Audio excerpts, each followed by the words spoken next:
रसायन शास्त्र के लिए प्रयोग क्रमांक 1। प्रयोग क्रमांक 1 ये रहा। इसमें ये सभी चीज़ें आपको लिखना है, जैसे कि ये उद्देश्य हो गया, आवश्यक उपकरण, आवश्यक पदार्थ, सिद्धांत, प्रयोग विधि, ये सब आपको लिखना है। उसके बाद इसमें आगे देख सकते हैं और क्या लिखना है, इस चित्र को बनाना है। चित्र को बना लेने के बाद नीचे जो भी लिखा है इन सब को आपको लिखना है। उसके बाद यहाँ पे सावधानियाँ दिया हुआ है, तो सावधानियाँ भी आपको लिखना है। तो इस प्रकार से ये हो जाता है प्रयोग क्रमांक 1। फिर आता है प्रयोग क्रमांक 2। प्रयोग क्रमांक 2 में भी वैसे ही करना है, सभी टॉपिक्स को शामिल करना है, जैसे कि उद्देश्य, उपकरण, आवश्यक पदार्थ, सिद्धांत, प्रयोग विधि, ये सब आपको लिखना है। उसके बाद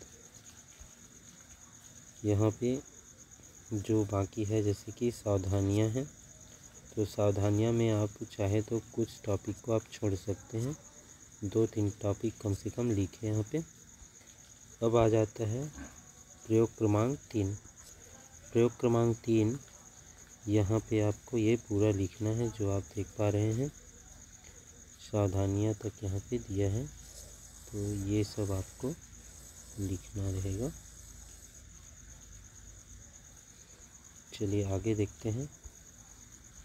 ये है प्रयोग क्रमांक 4 क्रोमेटोग्राफी के लिए, तो इसको आपको पूरा लिखना है जैसे कि इसमें दिया है।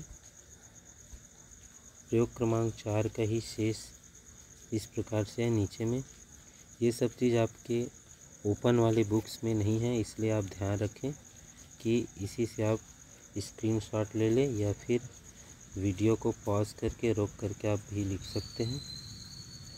तो इसे आपको पूरा लिखना है, क्योंकि ये आप लिख लेंगे तो जिस दिन प्रैक्टिकल एग्ज़ाम होगा उस दिन आप ले कर के आएंगे, तो आपको ये देख कर के लिखने में भी मददगार होगा। कॉपी में नहीं लिखे रहेंगे तो फिर आप पेपर में कैसे लिख पाएंगे, तो इसलिए आपको जो टॉपिक कहा जा रहा है उसे लिखना होगा।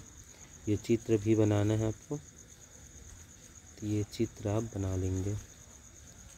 उसके बाद फिर आ जाता है परिणाम और सावधानियाँ, तो परिणाम और सावधानियाँ को भी लिख लेना है। आगे चलते हैं। ये है प्रयोग क्रमांक 5 और 6 दोनों यहीं पे है, ज़्यादा बड़ा नहीं है, छोटा छोटा है। प्रयोग क्रमांक 5 और उसके बाद है यहीं पे प्रयोग क्रमांक 6, तो ये दोनों को आप लिख लेंगे। उसके बाद चलते हैं आगे। यह है प्रयोग क्रमांक 7।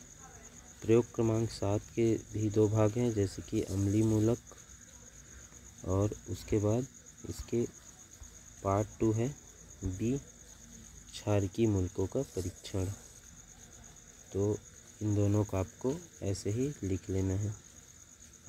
फिर उसके बाद देखते हैं प्रयोग क्रमांक 8। प्रयोग क्रमांक 8 में भी जितना भी आपको यहाँ दिख रहा है ये सब को आपको लिखना होगा, जैसे कि ये आप देख सकते हैं। ए दिया है मालिश परीक्षण, इसको आपको पूरा लिखना है। उसके बाद आ जाता है यहाँ पे आगे, ये आप देख सकते हैं, ये सभी आपको लिखना है। फिर आ जाता है अपचयन परीक्षण। अपचयन परीक्षण भी आप पूरा यहाँ तक लिखेंगे। प्रयोग क्रमांक 9 में आप देख सकते हैं क्या क्या लिखना है, इसे आप स्क्रीनशॉट लेकर के आराम से लिख सकते हैं।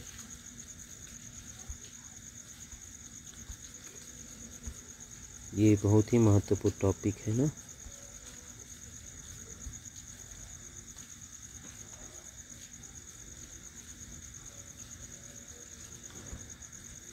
और परिणाम लिख लेने के बाद इसमें सावधानियाँ भी हैं।